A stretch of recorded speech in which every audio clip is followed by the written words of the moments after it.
Salut l'équipe, j'espère que vous allez bien et que vous prenez soin de vous. Aujourd'hui, j'avais envie de vous raconter une petite anecdote qui va sûrement faire écho à la vidéo d'hier qu'on avait faite sur l'inconfort et qui vous illustre le fait que lorsque l'on fait des choses nouvelles, on a peur lors du processus, on se demande si ça vaut le coup et dans 99% des cas, spoiler alerte, ça vaut le coup. En fait, aujourd'hui, moi, vous le savez, ça fait, quelques années que je tourne dans ce studio. Je pense que vous commencez à le connaître avec les livres, le fond bleu. Alors évidemment, il y a des décors qui ont enfin, tout n'était pas comme ça au début. Il y a des livres qui se sont rajoutés. Il y a eu des éléments du décor qui ont été améliorés, la lumière qui a été améliorée et cetera. Mais ça fait quand même plus ou moins 2 3 ans que je tourne dans le même studio et même si je l'ai toujours trouvé cool, là, ça fait pas mal de temps que je pense à le changer parce que j'y passe quand même beaucoup de temps et j'essaye toujours d'optimiser les endroits dans lesquels je passe le plus de temps et les personnes avec qui je passe le plus de temps et c'est plus simple d'optimiser son environnement de travail que ses collègues de travail et les personnes que l'on voit dans la vie pro et perso et donc comme je peux pas vraiment, j'ai pas non plus 100 du contrôle sur les personnes que je vois, chaque jour, et je peux pas le moduler aussi simplement que mon environnement de travail. Je me suis concentré ces dernières semaines sur réfléchir à comment est-ce que j'allais changer mon studio et là, aujourd'hui, c'était la première fois que des personnes sont venues dans le studio pour prendre des mesures, pour, faire des plans, faire des devis, prévoir les jours où il va y avoir des travaux et cetera et ça m'a mis un peu dans enfin, j'ai compris que c'est bon, ça devenait plus sérieux aujourd'hui parce qu'avant, c'était juste une idée que j'avais. Là, c'est devenu plus sérieux et je me rappelle que lorsqu'on a pris les mesures de la pièce, j'ai commencé à avoir ces pensées que j'ai souvent, qui est enfin, que sont ces pensées qui me font penser que: «Est-ce que ça vaut vraiment le coup? Est-ce que c'est pas, trop un investissement? Est-ce que c'est pas un investissement trop, «risqué» entre guillemets en argent, en temps et cetera? Est-ce que je suis pas juste bien dans ma chambre comme ça, dans mon studio comme ça? Parce que j'ai déjà fait plein de vidéos donc je sais que enfin, dans ce studio, j'ai déjà fait plein de vidéos, je sais que ça peut, ça plaît, enfin, il y a peut-être pas des personnes qui vont remarquer même que j'ai réinvesti dans le studio et cetera et donc je me suis posé plein de questions qui me poussaient à remettre en question ce choix et ça, c'est toujours un peu la même chose lorsque tu cherches à faire des choses nouvelles. Tu as toujours cette voix qui un peu un mélange de voix rationnelle, voix émotionnelle qui va te donner des arguments de penser que tu n'as pas besoin de progresser et ça me l'a fait dans plein de domaines différents. Là, c'est juste l'exemple du studio, mais en fait, c'est un peu souvent la même voix. C'est un peu toujours, la même chose. C'est, est-ce que ça vaut le coup? Est-ce que c'est pas risqué? Et parfois même, que vont en penser les autres? Que vont en penser, ton entourage? Que vont en penser même les personnes que tu ne connais pas trop et que tu croises comme ça dans les couloirs de la fac ou les couloirs de ton environnement de travail?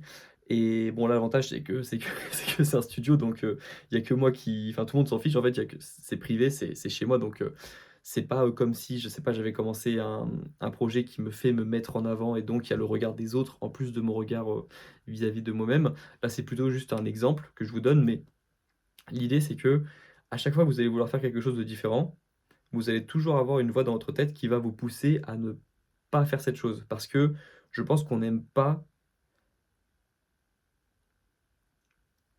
dérailler enfin, on est quand même assez on a quand même ouais, on est quand même assez, comment dire? On est quand même assez rassuré par une routine et même si on ne pense pas avoir une routine au quotidien, on en a toujours une. On réplique toujours, on répète toujours des schémas de pensée et des schémas d'action. Donc même lorsqu'on ne pense pas avoir de routine matinale ou de routine tout court, on en a une en fait. On a des schémas d'action et de pensée que l'on répète et que l'on renforce chaque jour. Et à chaque fois qu'on va vouloir changer un petit peu ça, et souvent même lorsqu'on veut progresser et essayer de prendre plus soin de nous, prendre plus soin de notre santé, vouloir améliorer, sa vie dans tous les domaines possibles, finances, personnelles, relations professionnelles, productivité, je mélange plein de trucs, mais vous avez compris l'idée. Il y a toujours cette voix qui nous dit: «Est-ce que c'est pas juste assez ce que tu as maintenant?» Et c'est pas une voix on pourrait penser que c'est de la gratitude, de: «Est-ce que finalement tu pas bien dans ta situation?» Ça, c'est de la gratitude. Enfin non, c'est pas de la gratitude. La gratitude, c'est apprécier ce que tu as déjà et sois content des choses que tu as, tout en travaillant pour essayer d'avoir plus mais en continuant à chaque fois dans le processus d'apprécier les choses qui vont te tomber dessus et les personnes que tu vas rencontrer. Mais cette voix-là qui nous dit: «Est-ce que tu es pas assez comme ça? Est-ce que tu es sûr que ça vaut le coup?» C'est pas vraiment une voix de gratitude, c'est plutôt une voix de peur. C'est la voix rationnelle de la personne qui a envie l'humain qui enfin la partie de nous qui a envie de préserver le maximum de ressources et donc de ne pas aller vers l'inconfort. Et donc ça, c'est quelque chose que j'ai connu, donc aujourd'hui, hein, pour cette anecdote. Mais c'est quelque chose que j'ai, connu également lors de ma transformation physique, énormément lors de la création de ma chaîne YouTube, parce que c'était un projet public. C'est pas comme, c'est pas comme, aller à la salle de sport et te transformer dans ton coin. Alors bien sûr, quand tu vas à la salle de sport, il y a un peu de regard des autres, mais c'est pas du tout le même niveau que de lancer une chaîne YouTube ou de prendre la parole devant, un groupe où là, tu vas être vraiment jugé par d'autres personnes. Et je pense que c'est juste intéressant de d'apprendre à avoir apprendre à identifier cette pensée. Comme, je le dis depuis quelques semaines, quand je dis d'arriver à identifier ses pensées et émotions, d'arriver à comprendre à quel moment les émotions vont arriver et les pensées vont arriver, dans quel contexte est-ce qu'elles arrivent et est-ce qu'on a vraiment besoin d'écouter ses pensées lorsqu'elles arrivent et ses émotions. Ça, c'est quelque chose qui m'intéresse beaucoup, d'arriver à reconnaître des patterns de pensée et donc je sais qu'à chaque fois que je vais faire quelque chose de nouveau et que je vais m'investir dans quelque chose de nouveau, je vais avoir ces pensées. Donc je les anticipe et je les écoute pas forcément, même assez rarement. Lorsqu'elles arrivent dans ce contexte particulier, je n'écoute pas ces pensées parce qu'aujourd'hui, 99 des choses que j'ai, 99 des compétences que j'ai, 99 des bons souvenirs que j'ai, c'est des choses que j'ai faites lorsque j'avais cette petite voix qui me disait de ne pas tenter cette chose. Parce que j'avais peur, en fait. Parce que j'avais peur de faire quelque chose de nouveau et j'avais peur de me planter.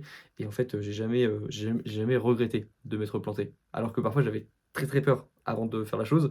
Mais une fois que je l'avais faite, bah, soit je réussissais et donc j'étais content, soit je ratais, mais j'étais content de l'avoir fait quand même. C'est comme quand tu, n'oses pas demander à une personne d'aller, sortir, boire un verre et cetera.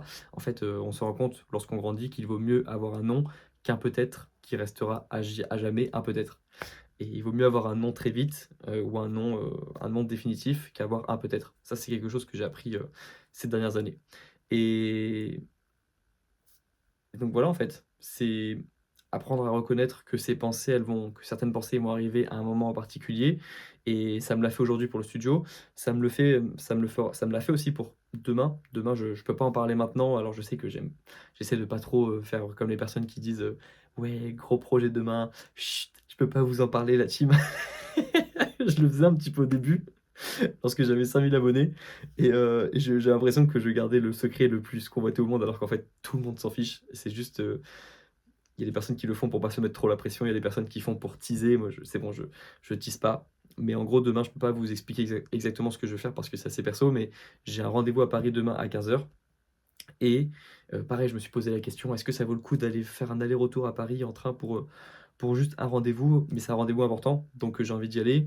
Mais en fait, j'ai tellement j'ai là en tête, j'ai pas énormément d'exemples, mais il y a tellement de fois dans ma vie où je me suis posé, où j'ai entendu cette voix qui me disait: «Non, reste confortable, ne fais pas cette chose qui te fait peur, reste comme ça, reste à ta place en fait».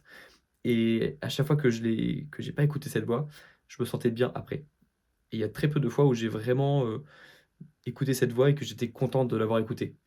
Parce que ça m'a toujours remis dans plus de confort et ça m'a éloigné en fait de plein de choses, de mon potentiel, de potentielles choses qui allaient pouvoir améliorer ma confiance en moi, mon estime de moi et cetera.